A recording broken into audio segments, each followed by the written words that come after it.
Break के बाद स्वागत है आप सभी का। और अब मैं अपने 4 स्टॉक्स और रखता हूँ यहाँ पे। मैं एक रखना चाहूँगा पहला नेगेटिव प्लेसमेंट आज का, और वो है वरुण बेवरेजेस। कल डे लो पे क्लोज हुआ।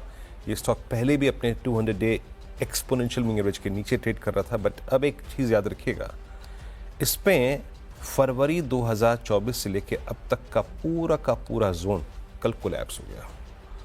और ये अगर अब 540 नीचे ट्रेड करना शुरू करता है कैश में, दैट मीन्स ये अपने आप को प्रिपेयर कर रहा है फर्दर डाउन साइड के लिए। कल शॉर्टिंग बेसिस स्टॉक में हुई है, और मैं कुछ देर के लिए इसको वीकली पे ट्रांसलेट करूँ ना, तो वीकली पे ऑलरेडी एक बहुत बड़ा ब्रेकडाउन हो ही चुका है। तो वरुण बेवरेजेस प्लेसमेंट काफ़ी नेगेटिव है।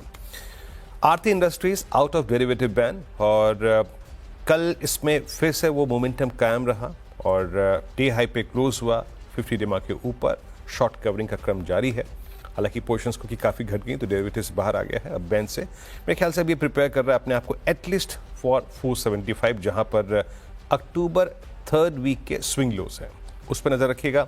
फार्मा में अगेन एक और प्लेसमेंट को देखते हैं, ल्यूपिन का कल रिवर्सल आया। और अमूमन हिस्टोरिकली अगर आप ल्यूपिन की चार्ट्स को रीड करें, 100 डेमा का रिवर्सल ल्यूपिन में एक थ्रस्ट जनरेट करता है। ऐसा ही हुआ था जून 2024 में, ऐसा ही हुआ था पूरे के पूरे नवंबर में, दिसंबर में, एंड फाइनली कल रिवर्सल आया 100 डेमा से। कल शॉर्ट कवरिंग थी मेरे ख्याल से, ऐसे में करीब 21% की हम गुंजाइश कर सकते हैं अगर ये 2100 होल्ड करे।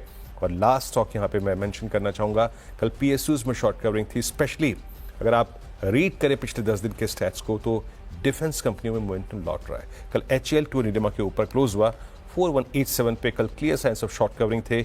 स्कोप फर्स्ट इंस्टेंस में 4333 का खुला है, बट होल्ड करना चाहिए इसको 20 डेमा, जो कि प्लेस्ड है 6116 पे। आशीष, इरिडा को रडार पर रखते हैं। वैसे कल मैं न्यूयॉर्क कंपनी में चर्चा कर रहा था, तो एक ही इशू था रिजल्ट्स में मेरे लिए, एसिड क्वालिटी का डिटोरिएशन। तो चेयरमैन साहब ने, दास साहब ने बढ़िया बताया था कि एक ही क्लाइंट के 3 प्रोजेक्ट्स थे, वेस्ट टू पावर वाले, वेस्ट टू एनर्जी वाले। उनमें फिलहाल के लिए RBI के नियमों के हिसाब से दिक्कत है, अदरवाइज कॉन्फिडेंट है मैनेजमेंट। खैर, अपडेट आ रहा है कि रिपोर्ट्स सजेस्ट कर रही हैं कि गवर्नमेंट ग्रीन फाइनेंसिंग को बूस्ट करने के प्रपोजल्स कंसिडर करेगी, और शायद एक क्रेडिट गारंटी फंड भी यूनियन बजट में अनाउंस कर सकती है। वैसे RBI की हाल की रिपोर्ट कहती है इंडिया की green financing requirement 2.5% of GDP पहुंच जाएंगी टिल 2030। बहुत बड़ा एड्रेसेबल मार्केट है इनके लिए।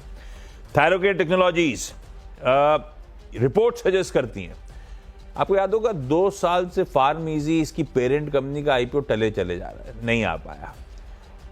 अगले महीने फरवरी में फिर से बोर्ड के साथ डिस्कशन के लिए जाने वाला है ये IPO स्ट्रैटेजी, और उसमें से एक पॉसिबिलिटी है, और वह पहले से थी, कि रिवर्स मर्जर क्यों ना कर दिया जाए इनकी लिस्टेड आर्म के साथ।